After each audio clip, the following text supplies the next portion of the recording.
The subject of this seminar is going to be Taoism, as contained in the teachings of Lao Tzu and Zhuangzi, who lived approximately 400 years or more before Christ, separated probably by 100 years from each other. And as is often repeated, Lao Tzu started out by explaining that the Tao, which can be explained, is not the eternal Tao. And then went on to write a book about it. Also saying, those who say do not know, those who know do not say. Because there's nothing to be explained. You must remember that the word explain means to lay out in a plane. That is, to put it on a flat sheet of paper. All mathematics is done on a flat sheet of paper until very recent times. But it makes a great deal of difference because this world isn't flat. If you draw a circle on a flat sheet of paper, it has an inside and an outside, which are different. On the other hand, if you draw a circle around a donut, the inside and the outside are the same. So, what we are first of all saying is that the Tao, whatever that is, cannot be explained in that sense. So it's important, first of all, to experience it so we know what we're talking about.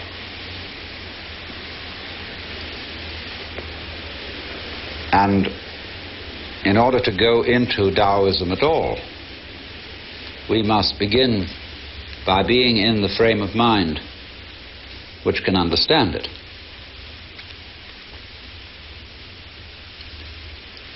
You cannot force yourself into this frame of mind any more than you can smooth disturbed water with your hand.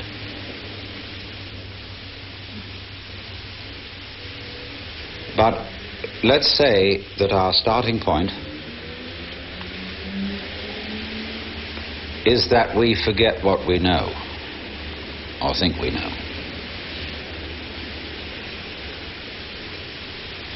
That we suspend judgment about practically everything. Returning to what we were when we were babies. When we have not yet learned the names or language, and although we have extremely sensitive bodies, very alive senses, we have no means of making an intellectual or verbal commentary on what is going on. Now, can you consider that as your state? Just plain ignorant, but still very much alive.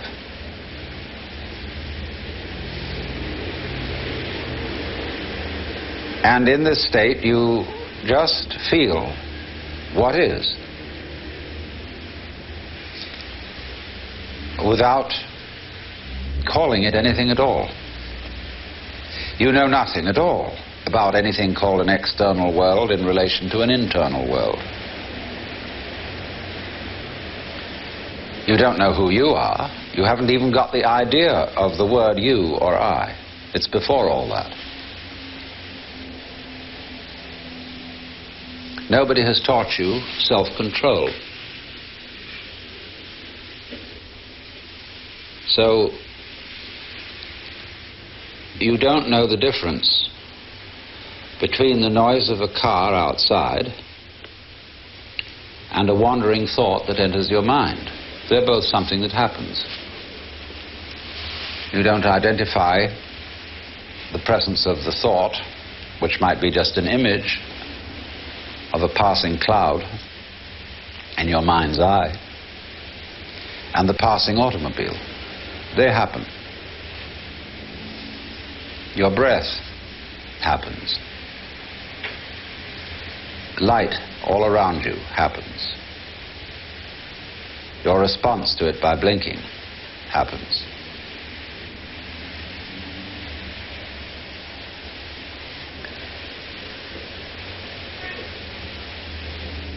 So you simply are really unable to do anything. There's nothing that you're supposed to do. Nobody's told you anything to do. You're unable completely to do anything but be aware of the buzz. The visual buzz, the audible buzz, the tangible buzz, the smellable buzz, all buzz. It's going on. Watch it. Don't ask who's watching it. You've no information about that yet. That it requires a watcher for something to be watched. It's somebody's idea. You don't know that. Lao Tzu says, the scholar learns something every day. The man of Tao unlearns something every day. Until he gets back to non-doing. And that's what we're in at the moment.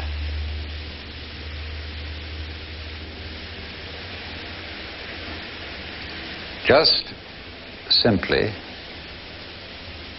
without comment, without an idea in your head, be aware. What else can you do?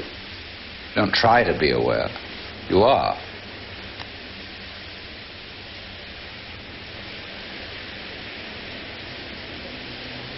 You'll find, of course, that you can't stop the commentary going on in your head, but at least you can regard it as interior noise. Listen to your chattering thoughts as you listen to the singing of a kettle.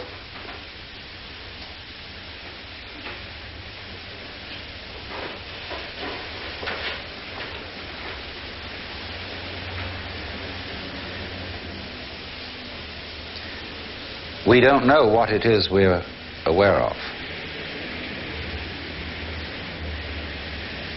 Especially when you take it all together.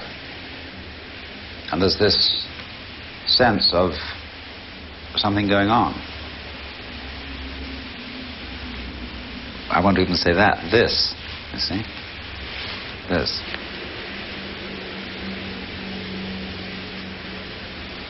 Well, I said it was going on.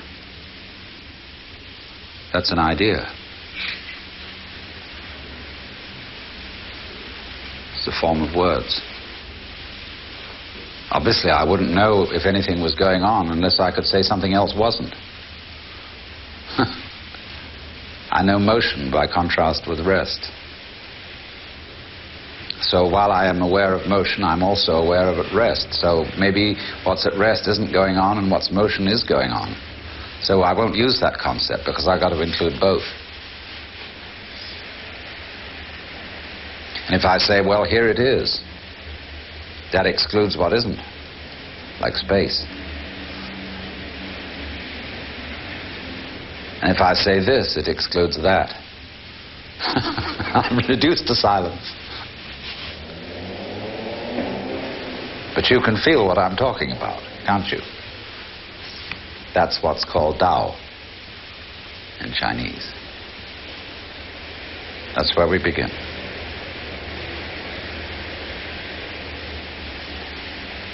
Tao means basically way, and so course, the course of nature, of which Lao Tzu says Dao Fa Zi Yan, which means Fa, Dao, Fa means the way of functioning of the Tao. Yan, is of itself so. That is to say, is spontaneous.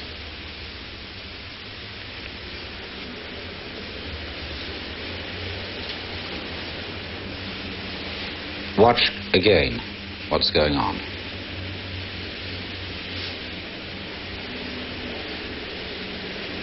If you approach it with this wise ignorance, you will see that you are witnessing a happening. In other words, in this primal way of looking at things, there is no difference between what you do on the one hand and what happens to you on the other. It's all the same process.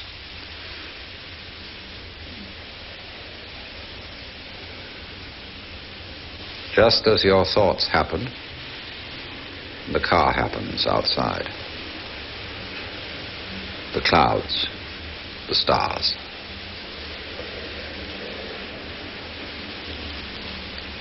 When a Westerner hears that, he thinks of fatalism or determinism. That's because he still preserves in the back of his mind two illusions. One is that what is happening to him, and therefore he is the victim of circumstances. But when you are in primal ignorance, there is no you different from what's happening, and therefore it's not happening to you. It's just happening. So is you. You know, what you call you, what you later call you, is part of the happening. You're part of the universe, although the universe, strictly speaking, has no parts.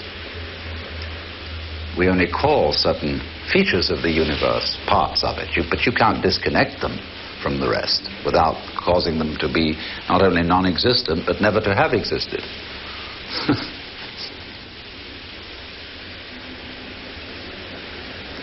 So,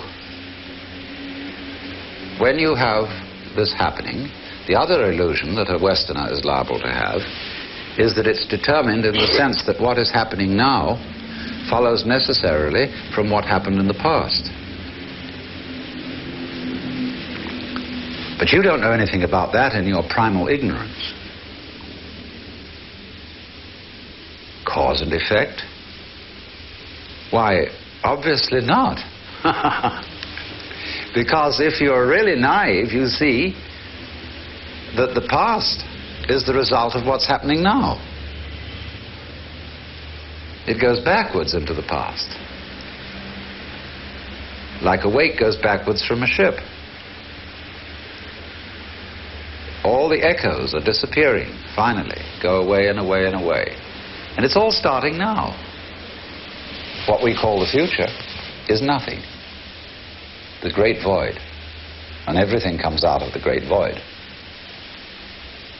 That's the way a naive person, and as I explained, if any of you were at my lecture last night, if you shut your eyes and contemplate reality only with your ears, you will find there's a background of silence, and all sounds are coming out of it.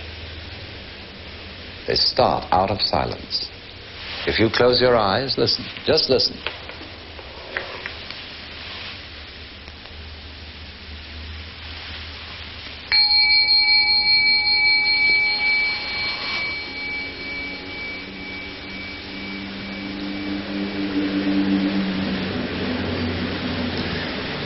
You see, the bell came out of nothing, floated off, and then stopped being a sonic echo and became a memory, which is another kind of echo, a wake. It's very simple. It all begins now. And therefore it's spontaneous. It isn't determined. That's a philosophical notion. Nor is it capricious. That's another philosophical notion. As we distinguish between what is orderly and what is random. Of course, we don't really know what randomness is. If you talk to a mathematician about randomness, he'll make you feel quite weird. What is so of itself? Sui generis in Latin. That means coming into being spontaneously on its own accord. It's the real meaning of virgin birth, sui generis. And that's the world. That is the Tao. That makes us feel scared, perhaps. Because we say, well, if all this is happening spontaneously, who's in charge? I'm not in charge. That's pretty obvious. But I hope there's God or somebody looking after all this. But why should there be someone looking after it? Because then there's a new worry that you may not have thought of. Like, who takes care of the caretaker's daughter while the caretaker's busy taking care? Who guards the guards? Who supervises the police? Who looks after God? Well, you say, God doesn't need looking after. Oh, well then nor does this. Tao. Because Tao is a certain kind of order. And this kind of order is not quite what we call order. When we arrange everything geometrically in boxes or in rows, that's a very crude kind of order. But when you look at a plant, it's perfectly obvious that this bamboo plant has order. We recognize at once that that is not a mess. But it is not symmetrical, and it is not geometrical looking. It looks like a Chinese drawing.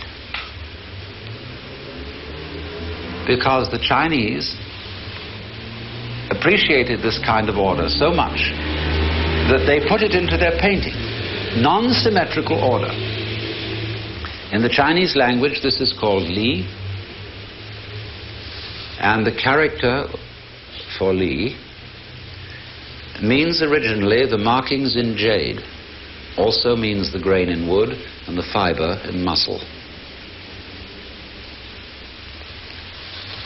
We could say too that clouds have Li, marble has Li, the human body has Li, and we all recognize it, and the artist copies it, whether he is a landscape painter, a portrait painter, or an abstract painter, or a non-objective painter. They all are trying for Li. And the interesting thing is that although we all know what it is, there's no way of defining it. But because Tao is the course, we can also call Li the water course. Because the patterns of Li are patterns of flowing water. And we see those patterns of flow memorialized, as it were, in sculpture, in the grain in wood, which is the flow of sap, in marble, in bones, in muscles. All these things are patterned according to the basic principles. That is the Fa, Tao Fa, the Tao's principle of flow. There is a book called Sensitive Chaos by Theodor Schwenk, with many, many photographs and studies of flow patterns. And there, in the patterns of flowing water, you will see all kinds of motifs from Chinese art, immediately recognizable, including the S-curve in the circle, the Yang Yin, like this. See? So, Li means then the order of flow. The wonderful dancing pattern of liquid. Because Lao Tzu likens Tao to water. The great Tao, he says, flows everywhere, to the left and to the right. Like water, I'm interpolating that. It loves and nourishes all things, but does not lord it over them. Because he says elsewhere, water always seeks the lowest level, which men abhor.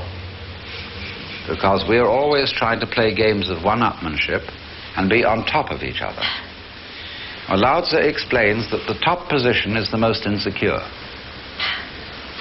Everybody wants to get to the top of the tree, but then if they do, the tree will collapse. That's the fallacy of American democracy. You too might be president. The answer is no one but a maniac would want to be president. Who wants to be put in charge of a runaway truck?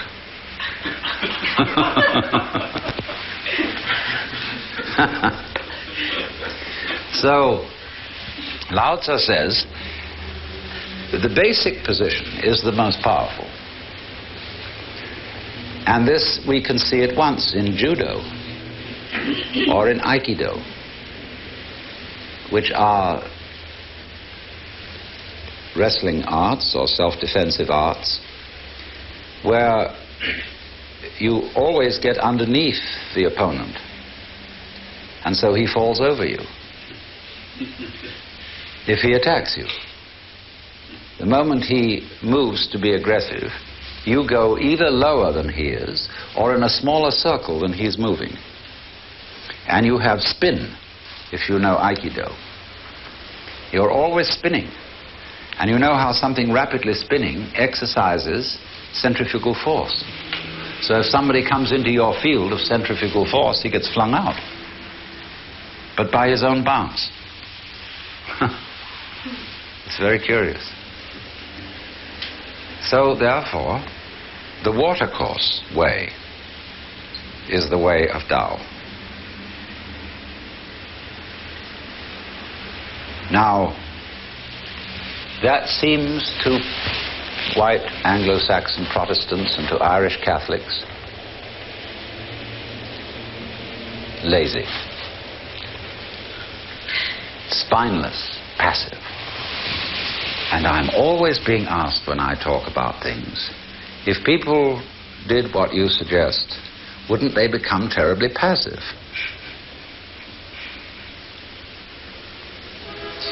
Well, from a superficial point of view, I would suggest that a certain amount of passivity would be an excellent corrective for our kind of culture. Because we are always creating trouble by doing good to other people. You know, we wage wars for people's benefit. And educate the poor for their benefit, so that they desire more things which they can't get. Wow. I mean, that sounds rather callous. But our rich people are not happy, whereas the poor people of Haiti are, to judge by the way they laugh. And we think we're sorry, really, not for the poor, but for ourselves. Guilty.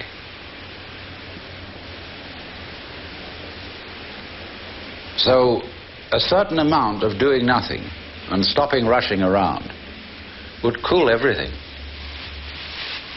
But also it must be remembered that passivity is the root of action.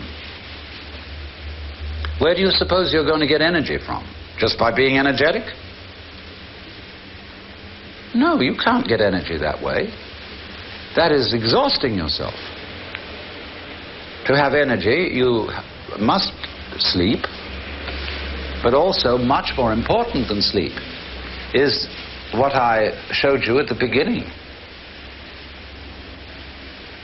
Passivity of mind, mental silence. You can't, as I tried to explain, be passive as an exercise that's good for you. You can only get to that point by realizing there's nothing else you can do. So for God's sake, don't cultivate passivity as a form of progress. That's like playing because it's good for your work. You never get to play.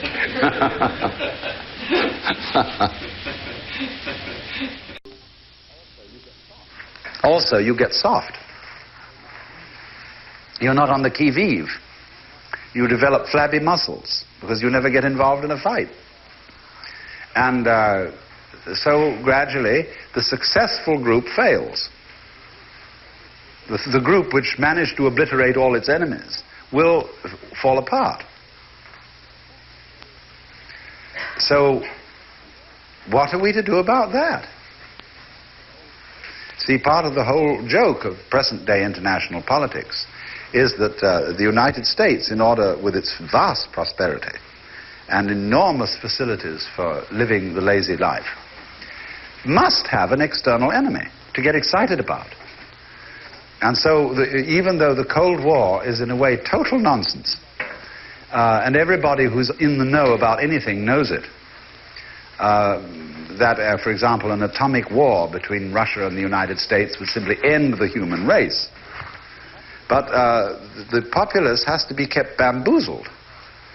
And we keep fighting wars like in Vietnam in order to keep everybody excited and in order to make a fracas and to give the soldiers practice. It's a horrible business. But that's the way things run. And the question is, you see, can we run the human race without awful bloodshed and murders and tortures and all that kind of thing? Can we somehow introduce a new kind of gamesmanship as a substitute for war? It's the same thing in business. Exactly. If you wipe out your competitor, then you have no reason to produce anything but a lousy product. And then you may make lots of money because you wiped out your competitors, you've got the whole market. And then you've got this money, what you going to buy with it? Well, there's nothing to buy except other people's lousy products who wiped out their competitors. Or who cheated the public by packaging the thing to look elegant, but it was nothing inside. That's all you've got to buy. So naturally, if you're a success in General Motors, you go and buy a Rolls-Royce from England. Or you go and buy a Mercedes from Germany, because they happen to be better cars.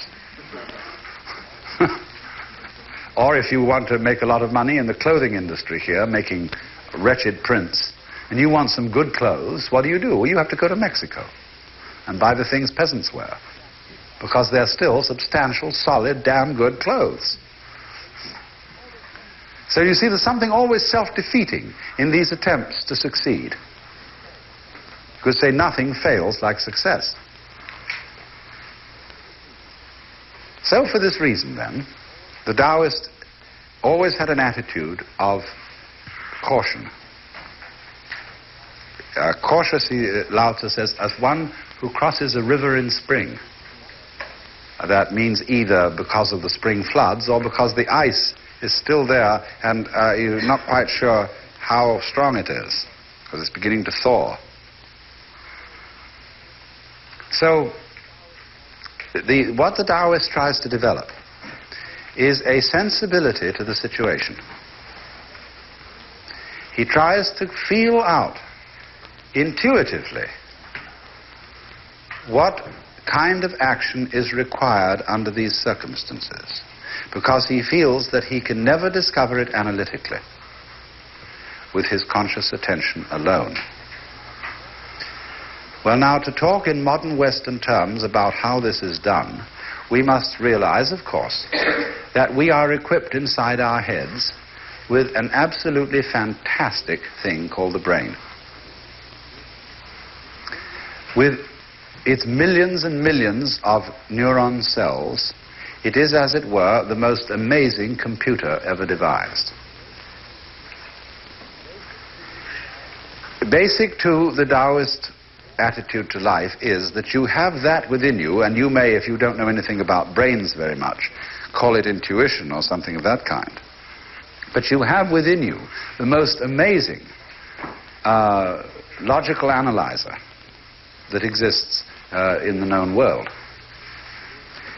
And the point is to get it to work for you. And instead of trying with conscious attention alone, which can only think of about 3 things at a time without using a pencil, that is to say, keep 3 variables in mind at once. Very few people can do 4 without using a pencil. You can do 4 if you're a trained musician, where you're playing 4 different lines of a fugue, say. You're keeping 4 variables in mind at once.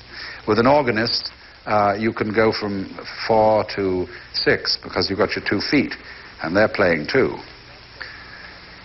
But that requires a high amount of training to be able, with conscious attention, to keep these many variables in mind. But the world around us has infinitely many variables going in it.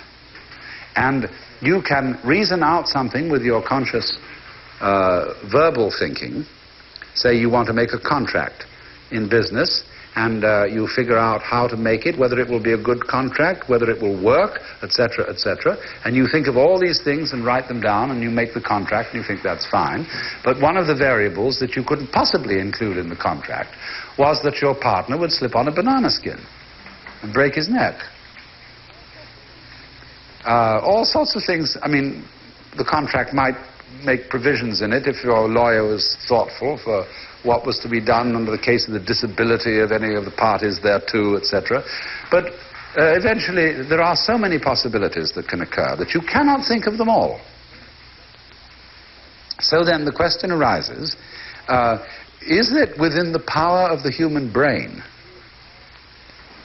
to comprehend, because of its immense complexity, in a kind of un- or subconscious way, what the surface consciousness can never grasp? And the Taoist would say certainly it can. That you've got to learn to use your brain by allowing it to go to work on your problems without interfering with it. And then it will deliver you a decision. And this is why when you get to the real study of Taoist and Zen Buddhist practice, you get to the point where you learn to act without making decisions. Or rather, to use a more exact word, without choosing. Krishnamurti talks a great deal about being choicelessly aware. And he says freedom is precisely the state of not having to choose. Now that sounds quite paradoxical, because we're always talking about freedom of choice. But choice is not a form of freedom in the sense of the word. What is choice in the sense of the word? Choice is the act of hesitation that we make before making a decision. It is a mental wobbling. You know, some people, when they take up a pen to write, they don't just write, but they jiggle the pen around indecisively like this and then start writing. Or a person comes into a room and wonders who to talk to and sort of is in doubt, you see. In that moment, he's choosing. Whereas a person who comes into a room and decides who to approach, he doesn't wait to choose. We say he is decisive, but that's a funny saying, because it means he doesn't stop to decide. So in the training in Zen Buddhism, which is simply a Buddhist extension of Taoism, Zen Buddhism arose out of the marriage of Buddhism and Taoism in the 5th century A.D. and over the following centuries. So they have a way of training you so that you always act without choosing. For example, there was one day a leaky roof, and there were a couple of monks attending the Zen master, and he said, "The roof is leaking." One monk disappeared and came back instantly with a sieve and put it under the drips. Another monk, after some time, came back with a bucket. The master praised the one who brought the sieve. Now, the action wasn't exactly appropriate, to catching rain. But the point was that he was in the spirit of the Zen discipline by acting without choosing. And you will notice this with certain people. Certain people never hesitate. They always seem, if something needs to be done, they seem somehow simply to grab something and do it. You know, which is a kind of a Zen capacity. But so what happens is this, that the teacher of Zen constantly throws curves at his students and puts them in dilemma situations where they have to act immediately. One of the things, of course, that you mustn't do is rush, because rush is a form of hesitation. Rushing, when a person rushes to get a train, he starts to fall over his own feet. See? So it really holds him up. It's like trying to drive at high speed through the water with a blunt-nosed boat. That's rush. But now what he's trying to get is a kind of a smooth, unhesitating, flowing action that is the response to the challenge. And it must be done with what is called, another use of this word, mu.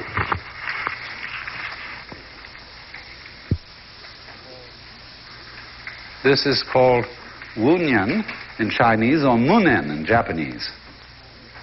And this word, nen, is composed of the character meaning now and the character meaning mind, heart, shin. And so it has the meaning of a thought, but especially for us, it is well translated by the psychological term blocking. You're blocking, you say to someone, when they hesitate, when they dither, when they stop to choose. So the attitude of munen, or wunyan, is the unblocked mind, where it doesn't hesitate ever. Just as the river doesn't hesitate when it flows, and just when you clap your hands, the sound comes out without hesitation. And when the moon rises, the water doesn't wait to reflect it. It reflects it instantly.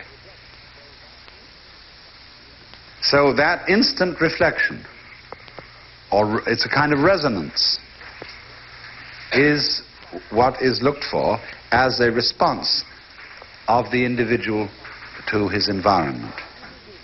And he does this to the degree that he knows himself to be one with his environment.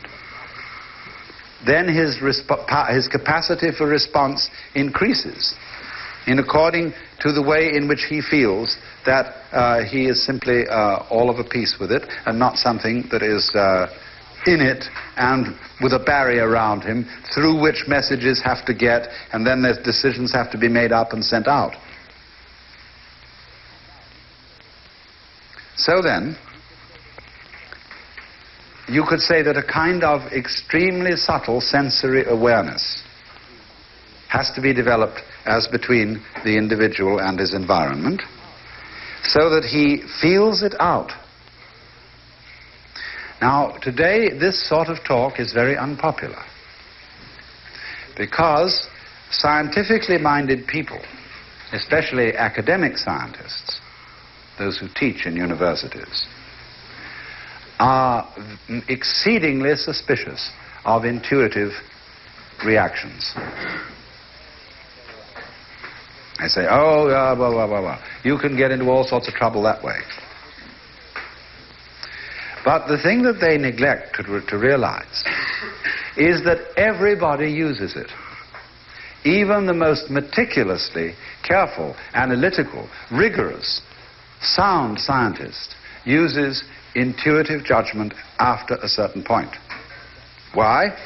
Because you may accumulate data forever, and you may decide that this is on the whole, and taking all due things into consideration and procedures having been worked out, that this is the right thing to do.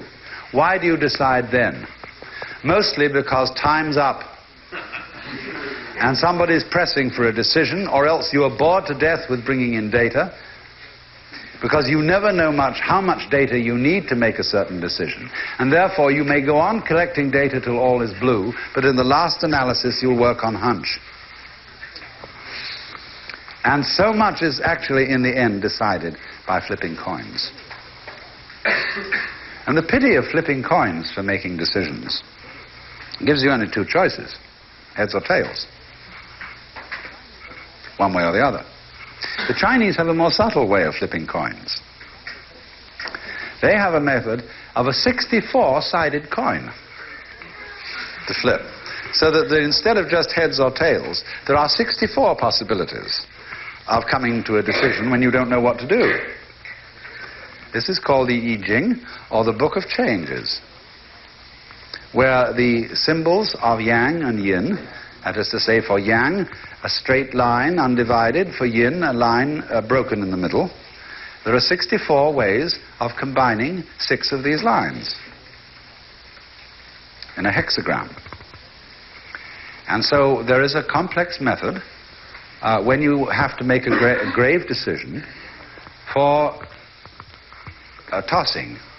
You do it by tossing sticks or coins, and it gives you one of these 64 figures. Now, if you are very wise and have studied the Book of Change for a long time, you don't need to use the book. You just look at what the figure is, and you can tell what it means. Because you see, these figures are made up of each 6 hexagram figure is made up of 2 threefold components. That has 2 components, of which this one is water, and this one is heaven. So you will have water over heaven. And a person very skilled in the interpretation will feel out the meaning of water over heaven. But actually, if you're not so skilled, there is the book. And for each of these hexagrams, the book has an oracle. And it tells you in curiously vague and yet curiously precise terms the meaning of this hexagram. And then you, in the light of your own situation, make up your mind what it's saying to you. In the light of the problem that you've raised, the question that you've asked, the decision that you had to make, you will find invariably that these 64 choices are one of them, or indeed all of them. But you have to pick one of them because you are, after all, tossing a coin. But it has some peculiarly appropriate thing to say to you under your circumstances, and it's just like having a conversation with a very, very wise old gentleman. And you must realize that today in Asia, this book is still widely used for making business and political decisions, although people who are westernized wouldn't let on, perhaps, that they use it.